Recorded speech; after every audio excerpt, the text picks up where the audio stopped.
Yo, what's up, everybody? Welcome to my new Facebook LiveCast, Beers and Bears, where we discuss and debate everything craft beer and Chicago Bears.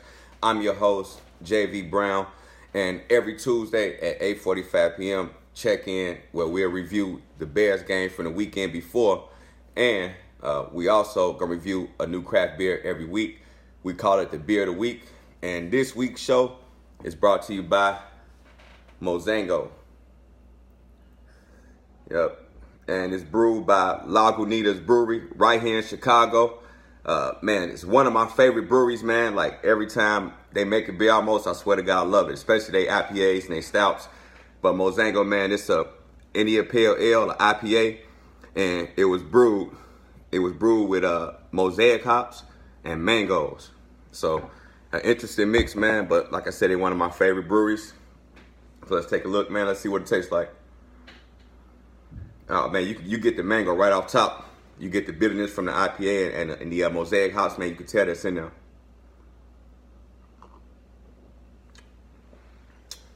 Oh, yeah. Like I said, man, they always make great beers. Now, on to the Bears, man. And this section of the show is called Let's Debate. I call it Let's Debate because the Bears, we got to be the most hated on team in the league, man. I swear to God, no matter what we do, no matter what moves we make, even if we win, we get hated on by the community of the NFL. We get hated on by the media, most definitely. But we get no respect, man. But because of this, we get a whole lot of haters, bro. A whole lot of haters. So my job each and every week when I do this is to take up for my team, your team, the Chicago Bears. We got to hold it down. Now, this week, as everybody probably know, we played Green Bay Packers, and everybody and their mama right now know the result of that game. All I can do, man, look, I'm not mad. I'm devastated. Devastated. Look, 20-point lead to blow that, man, was like riding a roller coaster. You know how you're on a roller coaster, man, you're going up, and as soon as you get to the top, you hit that drop. That's exactly how it was in the second half. First half, man, our defensive line killing their O-line. I'm talking about killing them. Every time we rushed them, we got to Aaron Rodgers. Man, look, second half, after he came back. Now, I want to talk about this injury. I swear to God, NFL protocol, every time I watch football, usually if you see a dude go out on the cart, he either gone for the rest of the game or he gone for the season.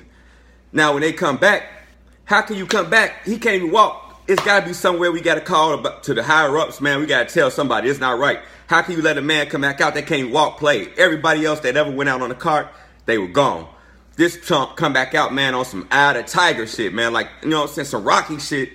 He changed the whole dynamic of the game, man. I mean, the crowd started going crazy. His wide receivers started going crazy.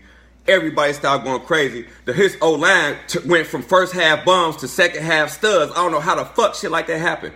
I hate Aaron Rodgers, Joe. I hate Aaron Rodgers, man.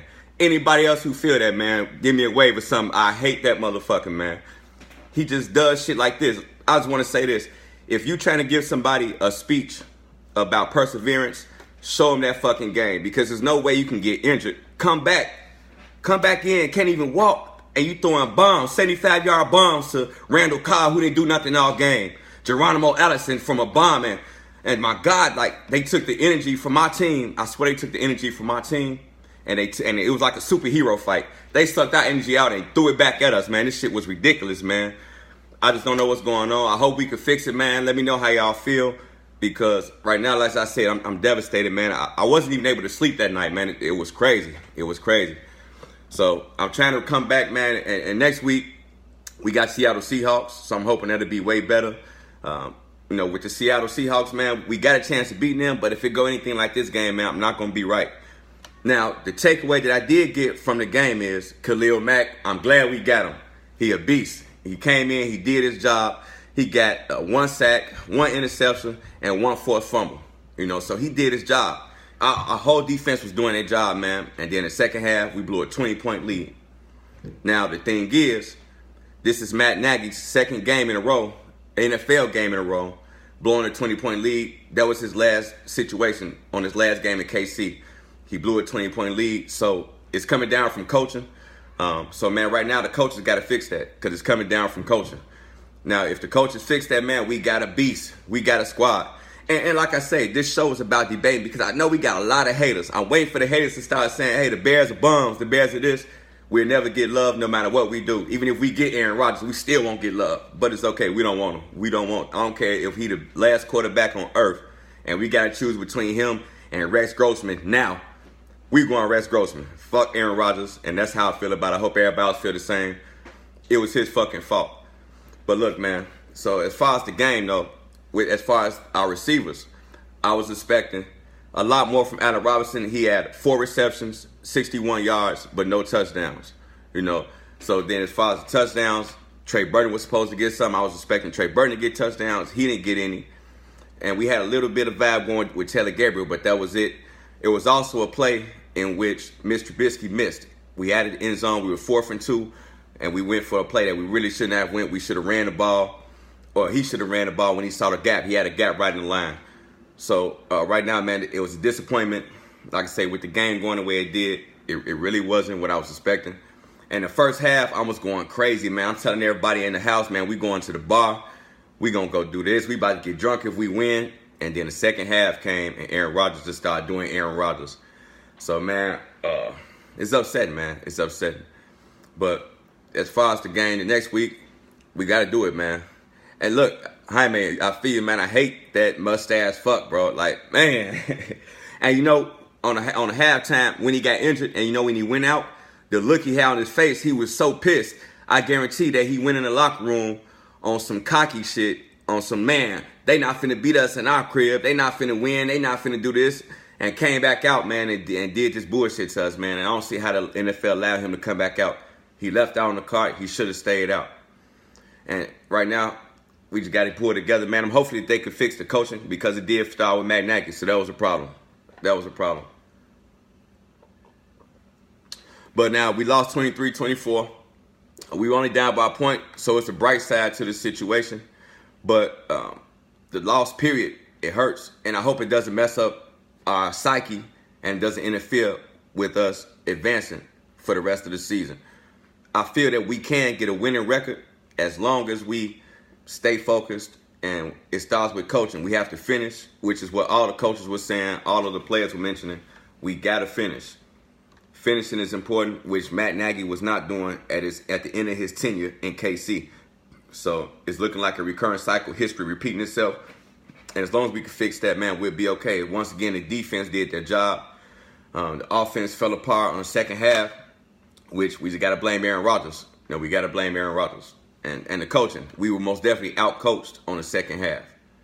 That was another problem. As far as the rest of the game, I mean, it just went down. And it sucks, man, because I really want Mitch to succeed this year. At the beginning of the last year when we got him, I wasn't mad, and I felt that he was either a boom or a bust. He was either going to be a bust or he was going to be the next Peyton Manning. Now, Peyton Manning, he said that's his idol, so I'm hoping that the case is he'd be the next Peyton Manning, but the coaches got to put him in that position to win and be successful. And right now, on the game this past weekend, last night, it wasn't that effective. It just didn't work. So, man, right now, what y'all feel, tell me what you guys thinking, man. If you think that we got a winning season, that we could pull out a winning season this year, let me know. If you think that we might not, or it might be a losing season, let me know. I'm praying for a 9-7 record. I'm thinking that we get a 9-7, possibly a 10-6. But Minnesota made me a believer. I really wasn't digging them as a potential winner in the league. But they actually winning, and they looking better than I expected. Detroit, I'm not really worried about them. They let the Jets put a whopping on them with Sam Darnold. So I'm not really worried about Detroit. But Green Bay, of course, we know we got to worry about them, and then Minnesota. So it's going to be a hard year. It's going to be rough, because we're going to have to go through those two to try to get first. Even the wild card spot is going to be hard because they both could take a spot in the playoffs and a wild card spot. So, I don't know, man. It's a hard choice. I'm just hoping that we do better. I'm just hoping that we do better. As far as next season, we gave away the 2 picks. I don't think that's going to hurt us. So, I think we'll be okay with that, too. Now, Randall Cobb, I want to get to him. I want to discuss Randall Cobb simply because that play wasn't supposed to happen.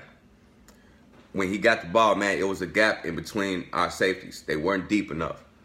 Now, with him running a 75-yard touchdown on us, man, that took the air right out. It got worse after that. So like I said, he got 142 yards on 10 receptions and that one touchdown, which was the nail in the coffin for us, man. It really took us out the game. When we went for the field goal that got us 23 points, that was an opportunity where we should have took advantage of and went for a touchdown. Because with the field goal, it allowed Green Bay to score the touchdown, kick the field goal, which means now they up by 1, and that's how the game ended. Once again, we lost 23-24. Now, in the first half, that's when Khalil Mack got his first sack. Their O-line, they were suffering. It was way different than the O-line in the second half. As far as with Allen Robinson, he didn't produce. However, he did make some good catches. He made catches that we needed. He did come through for us and helped us out. And so it was a good thing, man, to have Allen Robinson playing and did what he did. So, man, just leave a comment, man. Share this video if you like. Next week, we'll be coming back after the Seattle game on Tuesday. The Seattle game, once again, is next Monday at 5:15 p.m. So come back next week, take a look at us. We'll have a new beer for next week, and we'll also have some more talk about the Bears. And just give me your comments. Leave your comments and let me know if anything you want to see on the LiveCast. We'll be doing it every week for the whole season. Let me know anything that I could do different, anything you'd like to see, anything you'd like to talk about. Once again, it's Beers and Bears. I'm out.